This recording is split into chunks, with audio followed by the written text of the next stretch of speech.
नमस्कार दोस्तों, N K education में आपका स्वागत है।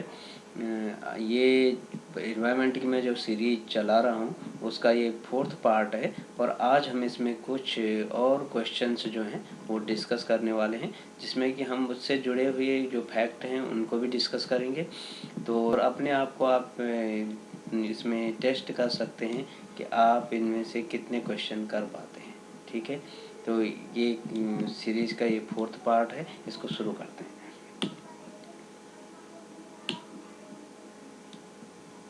देखिए, सबसे पहला क्वेश्चन यहाँ पे आता है कि जैव विविधता शब्द का प्रयोग सर्वप्रथम किसने किया। आंसर में सीजी बैरो, वाल्टर जी रोसन, टेंसले, हेकल, ये 4 ऑप्शन है। इसमें जो सही है, इसका सीधा आंसर है, इसका जो सही आंसर है वाल्टर जी रोसन। ये यहाँ पे इन्होंने पर्यावरण शब्द का सबसे पहले प्रयोग किया। सेकंड क्वेश्चन है, भारत में सर्वाधिक जैव विविधता पाई जाती है। देखिए, जैव विविधता क्या होती है, क्योंकि एक स्थान पे ज़्यादा से ज़्यादा जीव जहाँ पे रहते हैं, इसका मतलब वहाँ पर क्या है, जैव विविधता अधिक होगी। और इंडिया की यदि बात करें, इंडिया के बारे में देखें तो बायोडाइवर्सिटी के जो हॉट स्पॉट हैं, जैव विविधता बाहुल्य क्षेत्र जिनको हम बोलेंगे, वो आपके कहाँ पर हैं, या तो मेघालय में गारो खासी जयंती पहाड़ियाँ वहाँ पर हैं, उनमें होती हैं, या फिर पश्चिमी घाट। लेकिन यदि सर्वाधिक की हम बात जहाँ पर करेंगे तो पश्चिमी घाट इसका सही आंसर होगा। तो पश्चिमी घाट जो केरला, और आप यदि इंडिया का मैप आपने देखा हो तो जो लेफ्ट साइड में आपने केरला साइड में जो जितना भी है वो पश्चिमी घाट है, और वहाँ पर सबसे ज़्यादा जैव विविधता देखने को मिलती है। ठीक है, अब हम अगला क्वेश्चन करते हैं, क्वेश्चन 3, जैव विविधता के बारे में सही कथन है। देखिए, ये क्वेश्चन जो है बड़ा कॉन्सेप्चुअल क्वेश्चन है, कोई इसको आपको समझना बहुत जरूरी है कि कैसे कॉन्सेप्चुअल है इसमें। देखिए, जैव विविधता के बारे में सही कथन है, इसके लिए मैंने यहाँ पर एक यहाँ पे पिक्चर ये लगाई है, और इसको आप ध्यान से देखेंगे कि ये इसको समझेंगे कॉन्सेप्ट को कि क्या है। देखो, जैव विविधता जो बायोडाइवर्सिटी है वो कह रहा है कि इसके लिए पहला कथन उसने दिया है कि भूमध्य रेखा की तरफ जाने पर घटती है। देखिए, एक यहाँ पे ग्लोब है, ग्लोब ये बना रखा है, और ग्लोब में देखो 0 डिग्री पे यहाँ बीचों बीच में इक्वेटर है, जिसको आप भूमध्य रेखा बोलते हैं। ठीक है, और ये पहला ऑप्शन दे रहा है कि भूमध्य रेखा की तरफ जाने पर घटती है। अब आप कैसे पता लगाएंगे, कॉन्सेप्ट को समझिएगा कि कैसे पता लगाएंगे कि घटती है बढ़ती है। तो देखिए, इस पे ज़्यादा डिफ़िकल्ट कॉन्सेप्ट नहीं, बहुत सिंपल सा है कि आप जानते हैं कि नॉर्थ पोल यदि देखें, नॉर्थ उत्तरी ध्रुव की बात करें या दक्षिणी ध्रुव की बात करें, तो यहाँ पर जो जैव विविधता है वो कम होगी या ज़्यादा होगी। इसके लिए हम देखते हैं कि इन जगहों पे जो नॉर्थ पोल और साउथ पोल है, वहाँ पे हमेशा आपको पता है कि वहाँ पे बर्फ़ जमी रहती है। ठीक है, वहाँ पे बर्फ़ ज़्यादा होती है, और बर्फ़ न ज़्यादा होने का कारण क्या है कि वहाँ पे सूर्य की जो सनलाइट है या सूरज की किरणें हैं वो कम पहुँच पाती हैं। इसलिए पोल्स जितने हैं, चाहे आर्कटिक हो चाहे अंटार्कटिका हो साउथ में, वो उनके दोनों पोल्स पे बर्फ़ ज़्यादा होती है। और वहाँ पर यदि जीवों की बात करें तो बहुत कम जीव ही वहाँ पर अपना जो जीवन है उसको जी सकते हैं, क्योंकि वहाँ पे कंडीशन जो होती हैं बहुत ज़्यादा ठंडा है, तो कंडीशन रहने लायक कम है। तो वहाँ पे आप देखते हैं, या तो आपको ऐसी जगहों पे अंटार्कटिका में पेंगुइन्स दिखाई देते हैं, या इसी तरह के सील और इस दिखाई देते हैं। तो कुछ ऐसे बर्ड्स होती है जो वहाँ पे दिखाई देती हैं, उसके अलावा कोई वहाँ पे रह नहीं सकता। तो अब दूसरी बात, आप जब ये कॉन्सेप्ट यहाँ पे समझेंगे कि यदि देखिए ध्रुव है, वहाँ पे बर्फ पड़ी है, तो अब भूमध्य रेखा की तरफ यदि ध्रुव की तरफ से भूमध्य रेखा की तरफ आओगे तो आपको आप देखेंगे कि वहाँ पे क्या होगा, तापमान में बढ़ोतरी होगी। ठीक है, क्योंकि इक्वेटर पे तो कहीं बर्फ नहीं है ना, तो बीच में क्या होगा, तापमान में बढ़ोतरी होगी। अब जैसे ही आप भूमध्य रेखा की तरफ जाते हैं, तापमान बढ़ना शुरू हो जाता है, तो अपने आप आपका कॉन्सेप्ट यहाँ पर अपने आप क्लियर हो जाएगा कि क्या अब होगा। ठीक है, जीव यहाँ पर बर्फ के कारण नहीं रह पाते, तो पहला ऑप्शन था कि भूमध्य रेखा की तरफ जाने पर घटती है, तो भूमध्य रेखा की तरफ जाने पे जाएंगे हम, तो आपको पता है यहाँ तो ऑलरेडी कम है, तो यहाँ पे तो जाने पे क्या होगा, ये घटेगी नहीं बल्कि यहाँ पे ये बढ़ेगी। तो पहला ऑप्शन इसका क्या हो जाएगा, गलत हो जाएगा। फिर सेकंड है पृथ्वी पर एक समान रहती है। पृथ्वी पर एक समान आपको पता है कि कहीं जीव बहुत रहते हैं, कहीं पर अब मनुष्य ने जंगलों को काट के रहने के लिए बना दिया है, वहाँ पर इतने ज़्यादा तरह के जीव नहीं रह पाते, ठीक है। और यदि जंगल की बात करें तो वहाँ पे बायोडाइवर्सिटी ज़्यादा, जैव विविधता ज़्यादा, विविध प्रकार के मतलब जीव जो होते हैं वो ज़्यादा पाए जाते हैं, ठीक है, उसको बायोडाइवर्सिटी बोलते हैं। और हम यही चीज़ यहाँ पर हम कर रहे हैं। थर्ड है ये सेकंड वाला ऑप्शन भी इसमें फिर गलत हो जाता है कि पृथ्वी पर एक समान तो हर जगह हो नहीं सकती बायोडाइवर्सिटी, जैव विविधता, ठीक है, वहाँ पे। तो अगला है ध्रुवों की तरफ बढ़ती है। भाई आप यदि भूमध्य रेखा पे और ध्रुवों की तरफ जा रहे हैं तो क्या आपको लगता है कि बढ़ेगी वहाँ पे? मैंने आपको ऑलरेडी बताया कि वहाँ पे बर्फ रहती है, तो ये तो वैसे भी आप समझ गए होंगे कॉन्सेप्ट को। आगे चलते हैं, जब ये भी गलत हो गया तो अब चौथा बचता है, तो भूमध्य रेखा की तरफ जाने पे बढ़ती है। तो ध्रुव पे यदि कोई है, ध्रुवों पे, पोल्स पे है और भूमध्य रेखा की तरफ जा रहा है, तो सिंपल सी बात है कि तापमान में बढ़ोतरी देखने को मिलेगी और वहाँ पर ऐसी कंडीशंस बनेगी जिसमें कि वो जीवन यापन वहाँ पे जीवधारी आराम से रह सके। और यही जो होता है वो यही हो रहा है कि वहाँ पे ज़्यादा जीव रहते हैं भूमध्य रेखा के आसपास। जितने भी आप किसी आप वर्ल्ड मैप को ग्लोब में देख लीजिए कि कैसे करके वहाँ पे जो ज़्यादातर देश होंगे भूमध्य रेखा के आसपास, ज़्यादा जो आबादी होगी मनुष्यों की या किसी जीव जंतुओं की वो ज़्यादा होगी। तो इसलिए क्या होगा कि यहाँ जैसे हम भूमध्य रेखा की तरफ आएंगे तो जैव विविधता क्या होगी, बढ़ेगी। तो इस कॉन्सेप्ट को आपको समझ लेना चाहिए क्योंकि कई बार जो क्वेश्चंस होते हैं वो डायरेक्टली ना पूछ के इस तरीके से पूछ दिए जाते हैं जिसमें कि आपका कॉन्सेप्ट ही काम करता है, ठीक है। चलिए, तो इसका जो सेकंड का जो सही आंसर था वो हमारा था पश्चिमी घाट। थर्ड का जो आंसर हो गया था ये आपके भूमध्य रेखा, ये इसकी तरफ जाने पे बढ़ती है, ठीक। नेक्स्ट है विश्व वन्यजीव कोष का प्रतीक जानवर कौन सा है? विश्व वन्यजीव कोष का जो प्रतीक जानवर है वो कौन सा है? तो विश्व वन्यजीव कोष का प्रतीक जानवर जो है वो पांडा है। पांडा जो इसकी पिक्चर आपको राइट में दिखाई दे रही है, देखो ये भालू के जैसे लगभग सिमिलर होता है।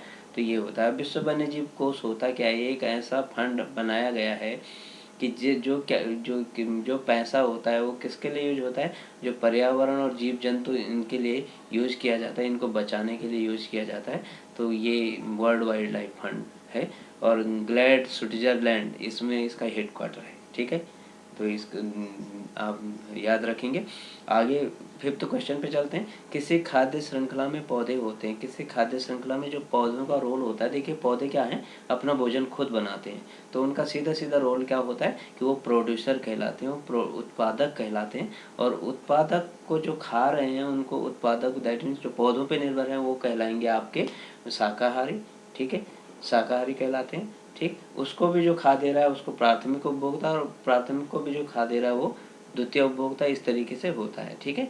यदि एक ग्रास ऊपर एक टिड्डा जो है घास खा रहा है, ठीक है, तो किस पे डिपेंड है, टोटली वो प्रोड्यूसर पे डिपेंड होता है, ठीक है, ठीक। वो शाकाहारी की श्रेणी में आएगा, ठीक ठीक। और उसके बाद फिर क्या होगा, तो उसको भी जो प्राथमिक उपभोक्ता हो गया, पहले वो कंज्यूम कर रहा है, उसके बाद फिर क्या होगा, जो द्वितीय उपभोक्ता कौन करेगा, जो प्राथमिक उपभोक्ता को खा देगा, ठीक है।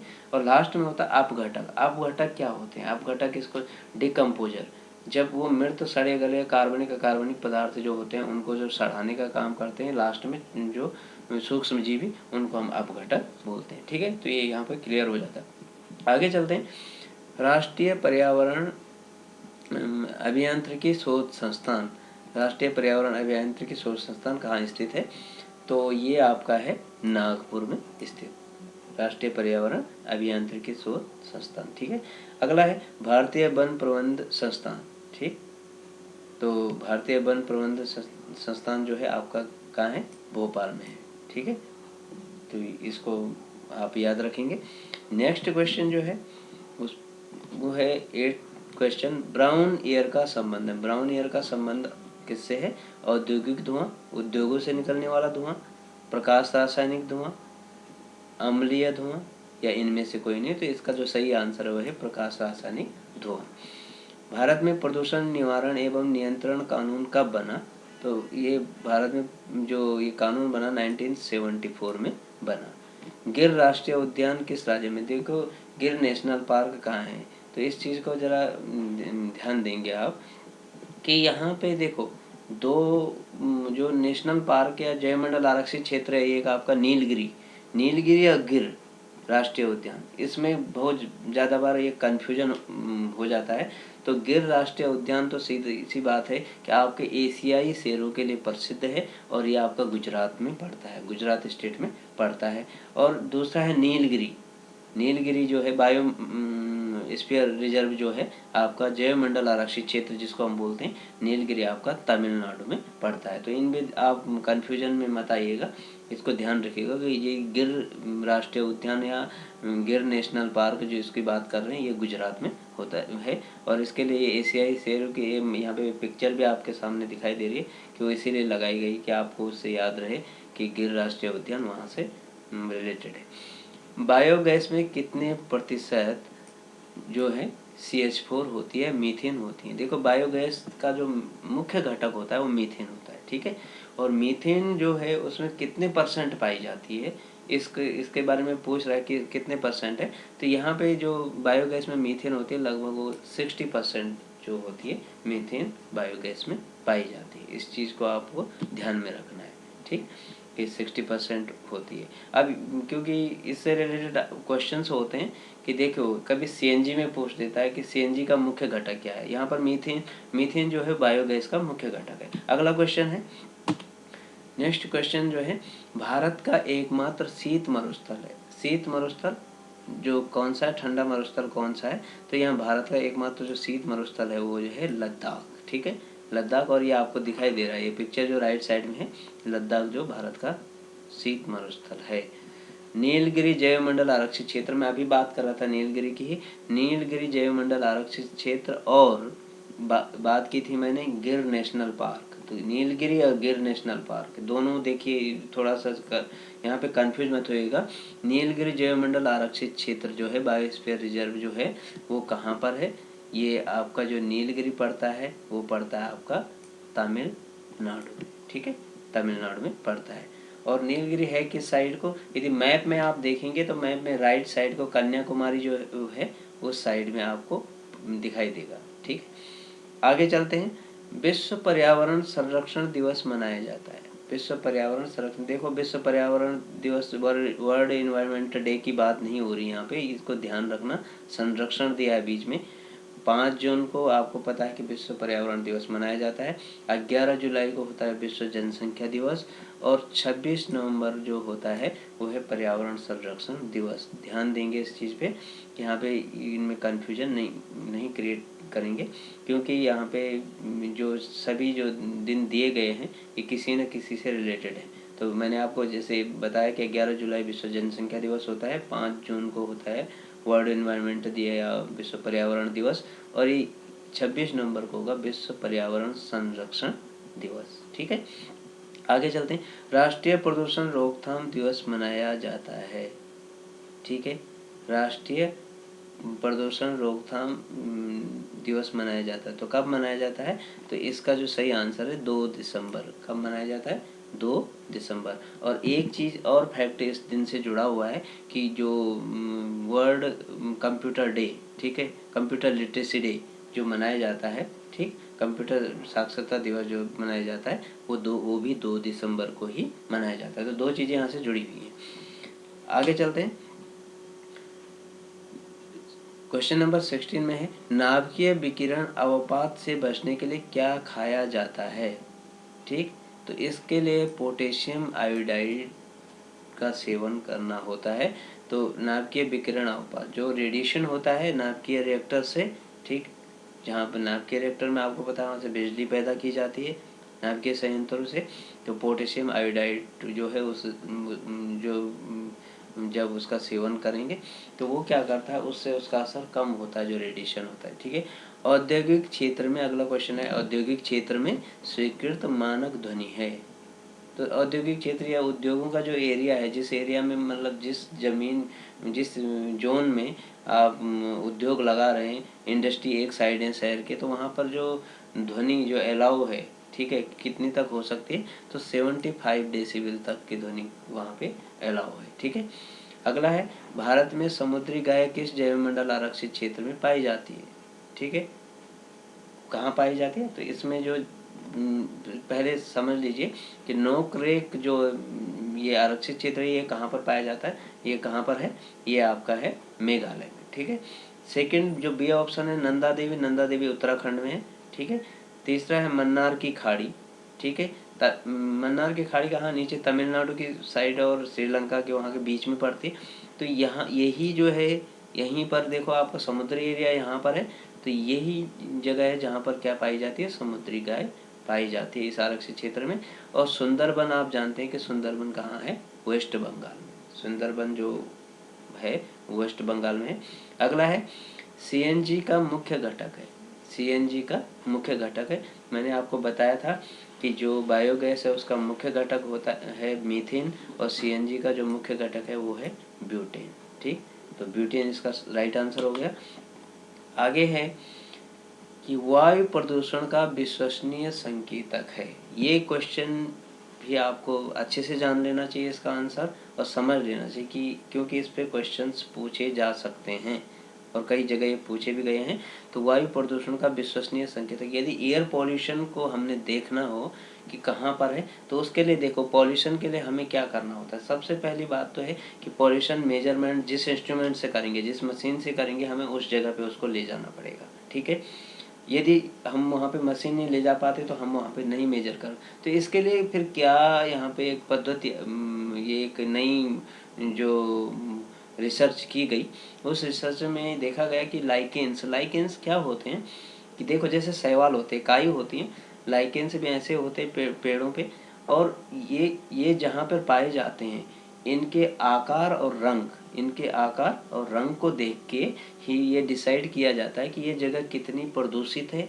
ठीक, इसके अलावा ये भी वहाँ पे डिसाइड हो जाता है कि यदि इस जगह में लाइकेन है जो, वो ये भी उनके कलर ये भी बता देते हैं कि वहाँ पर कौन कौन से मेटल, कौन कौन से हैवी मेटल जैसे आयरन, जिंक, ये कौन कौन सी चीज़ें वहाँ पे विद्यमान होंगी उस एरिया में।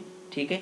तो इसमें कुछ कुछ इससे जुड़े हुए फैक्ट पहले समझ लीजिए। देखिए, यदि लाइकेन किसी जगह पे लाइकेन कम हो रहे हैं या उनकी मात्रा बहुत घट रही है, तो इसका मतलब समझ लीजिए कि वहाँ पर जैव विविधता को तेजी से नुकसान हो रहा है। और इस पे क्वेश्चन इस तरीके से पूछे जा सकते हैं कि किसी जगह पर लाइकेन की घटती हुई मात्रा किस चीज़ का सूचक है या किस चीज़ की तरफ इंडिकेशन करती है। तो इसका मतलब यदि वो तेज़ी से लाइकेन्स वहाँ पे कम हो रहे हैं उन जगहों पे, किसी पर्टिकुलर जगह पे जहाँ पे लाइकेन होते हैं, और यदि कम हो रहे हैं वहाँ पे, तो इसका मतलब है जैव विविधता में वहाँ पर तेज़ी से नुकसान हो रहा है जैव विविधता को का।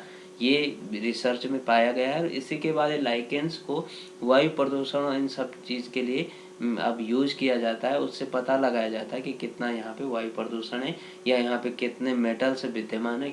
दूसरा, लाइकेंस का जो रंग होता है, वो रंग यदि उसको वो अपना रंग वहाँ पे चेंज करता है, किसी पर्टिकुलर जगह पे लाइकेंस हैं किसी जंगल में कहीं पर भी, और वो वहाँ पे लाइकेंस अपना कलर चेंज करते हैं, तो उससे ये माना गया है कि वहाँ पे लेड, ये जो आयरन, इस तरह के जो धातु या हैवी मेटल्स हैं उसके होने की संभावना पूरी होती है। ठीक है।